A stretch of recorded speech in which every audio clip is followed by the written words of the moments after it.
Allez. Bonjour Emmanuel. Ah Henri, bonjour. Bon voilà, nous sommes chez Richard Armenante, notre ami Richard Armenante, qui est auteur de notre blog et que nous venons voir à Marseille. Nous sommes chez lui à Marseille.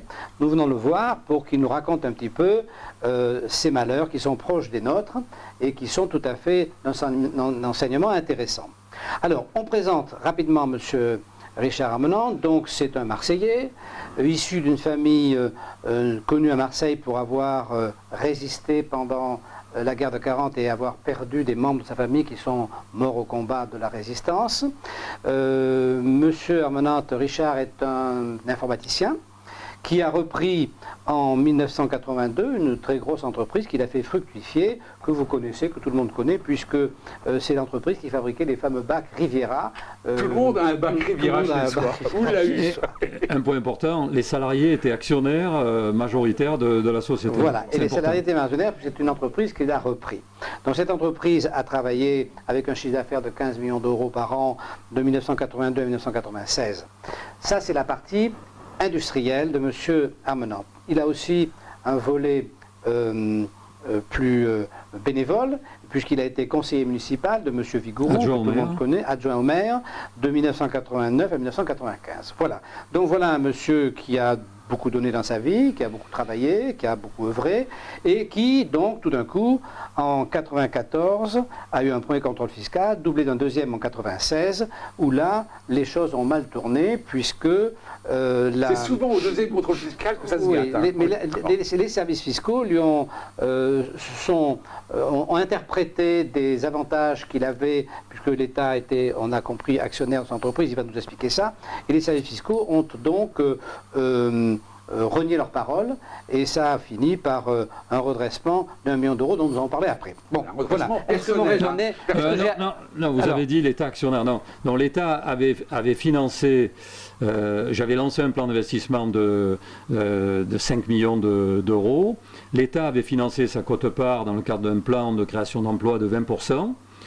Et j'ai eu un blocage des banquiers alors qu'ils avaient donné leur accord écrit. Suite à ce blocage des banquiers, le TPG donc a autorisé la société avec accord écrit de ne plus payer la TVA le temps qu'on arrive à remettre les banquiers dans le droit chemin.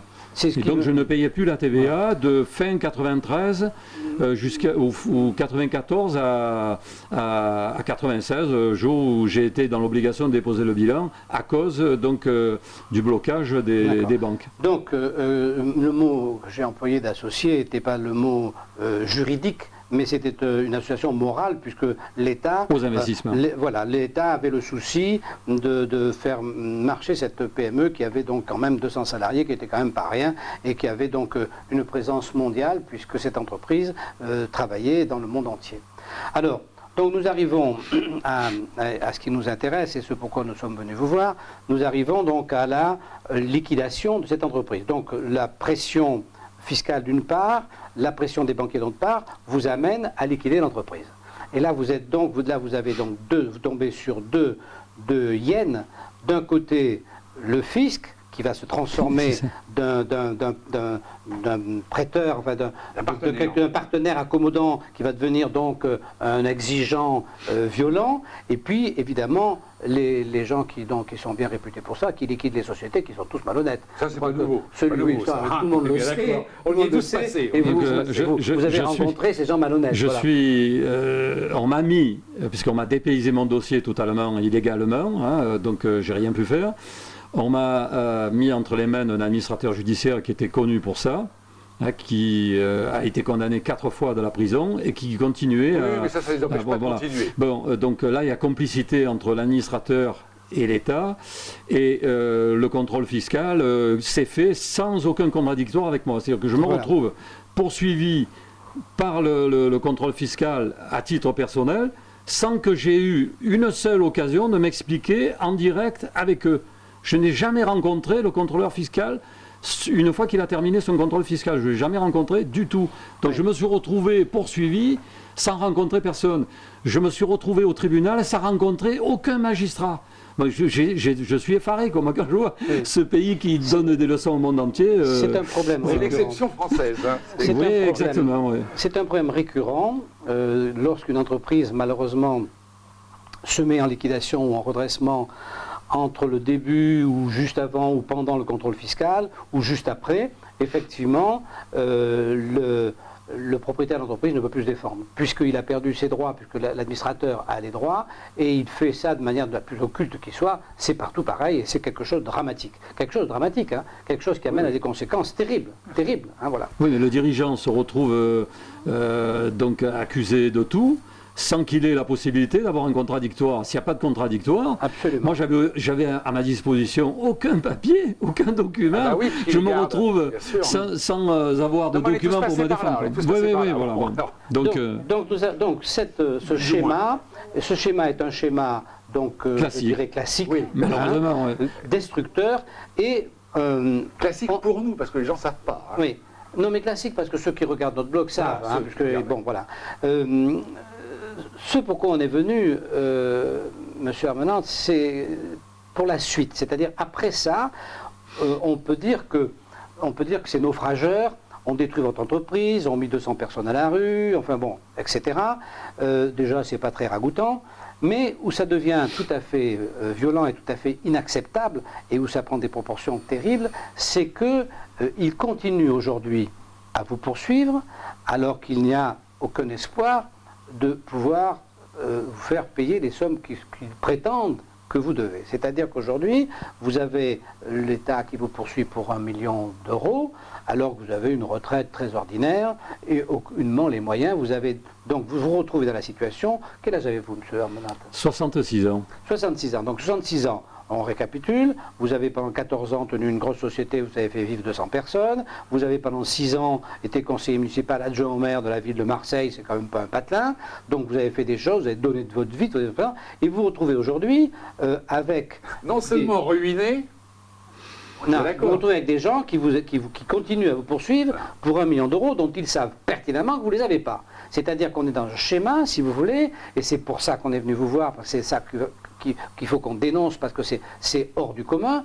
On est dans un schéma où ces gens vous détruisent pour faire un exemple. C'est-à-dire vous êtes un dégât collatéral de la terreur que ces gens sont obligés de mettre en place dans ce pays parce que l'impôt n'a plus de légitimité. C'est-à-dire qu'on est dans un schéma aujourd'hui où l'impôt est tellement excessif par rapport aux prestations qui sont données que ceux qui le paient, on n'est pas très nombreux à le payer, de ceux qui le paient veulent plus ou peuvent plus le payer. Bon. Et pour qu'ils continuent à le payer, on répand la terreur. Et donc, des gens comme vous, comme Emmanuel, comme moi, sommes poursuivis au-delà de ce que nous devons, dans des situations où nous devrions être assistés, nous devrions avoir comme ces salariés en difficulté, comme des gens, c'est-à-dire on devait avoir des psychologues qui nous aident, enfin parce que quand même c'est une situation, quand vous avez fait tout ça, quand on a eu l'avis de M. Armenante, quand on a fait tout ce qu'on a fait, quand on a donné tout ce qu'on a donné, se retrouver aujourd'hui à cet âge-là, je veux dire quand même... Et poursuivi, c'est-à-dire empoisonné pour le restant de sa vie. Oui. Enfin, c'est épouvantable.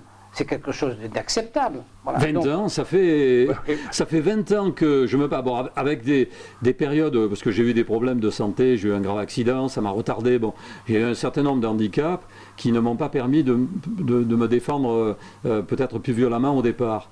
Mais pour corroborer ce que vous venez d'expliquer, une explication me semble assez démonstrative. Quand le fisc me poursuit, et qu'il ne défend pas les intérêts du pays en poursuivant la société, en prenant des garanties dans la société dont l'administrateur a la charge, qu'il vient d'être nommé, dont on sait maintenant que c'est un voleur, puisqu'il a été condamné dernièrement, je l'ai fait condamner à 7 ans de prison ferme, parce que je me suis battu entre-temps. 7 ans de prison ferme, tout le monde m'a dit oh, c'est exceptionnel. Enfin, il a fallu que je travaille pour aller rechercher les informations. Donc, au lieu de poursuivre cet administrateur, de poursuivre la société pour prendre des garanties, ils ne le font pas et ils passent leur temps à me détruire. Donc, c'est bien la démonstration de ce que vous venez de faire. Et la société s'est vendue pas loin de 4 millions d'euros. Ils avaient largement de quoi se payer. Et ça, ils ne l'ont pas fait. Donc ils ont été non seulement incapables de le faire, mais je ne pense pas qu'il ait fait par erreur, parce que c'est trop gros. C'est trop gros, parce que aller poursuivre le petit cheval que je suis, ne pas poursuivre le troupeau que représentait l'administrateur judiciaire, c'est quand même un peu gros. Donc là, l'État a fauté, et quand vous poursuivez l'État pour lui dire « vous avez fauté, vous ne faites pas votre boulot », là, il trouve tout à fait normal que l'État triche, que l'État poursuive ceux qui travaillent. Et la démonstration est faite de ce que vous venez de dire, quoi. Je pense que c'est trois arguments. C'est le problème du bouc émissaire et c'est le problème de la terreur. Donc ça veut dire que, si vous voulez, il faut que les gens aient conscience, et on va un petit peu comme ça faire aller voir d'autres personnes dont il nous paraît significatif que c'est ce qui se passe, c'est-à-dire des gens qui ont tout perdu, à qui on a fait tout perdre, et qui non seulement ont tout perdu, mais qu'on continue à poursuivre alors qu'il n'y a plus aucun motif de les poursuivre, parce que de toute façon, ils n'ont plus rien. Donc c'est le cas. Ils n'ont plus d'argent. Mais moi, donc au bout de ces poursuites, il n'y aura pas d'argent pour l'État.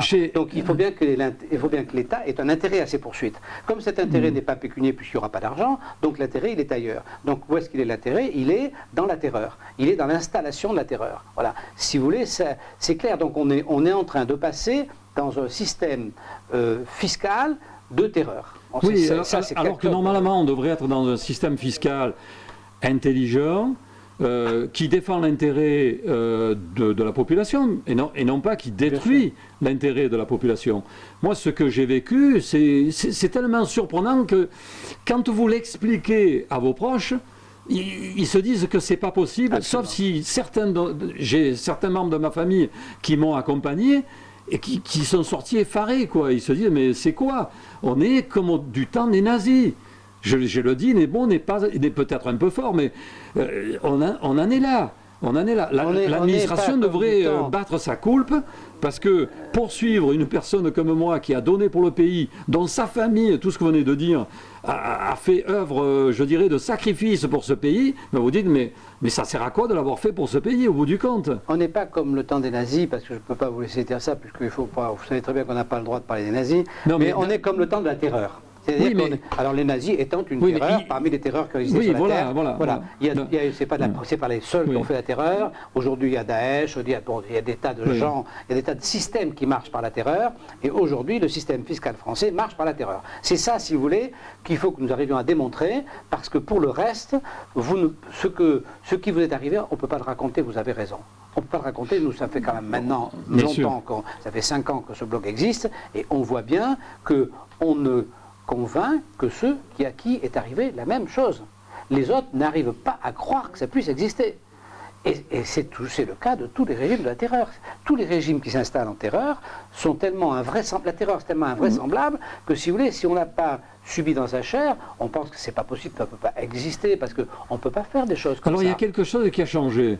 C'est que maintenant, on peut, grâce à Internet, à diffuser ces comportements, ces mauvais comportements, absolument, à les partager avec d'autres concitoyens, absolument, à les partager avec la famille qui se dit mais comment c'est possible? Et donc à un moment donné on peut pas tromper tout le monde tout le temps, quoi. Exact.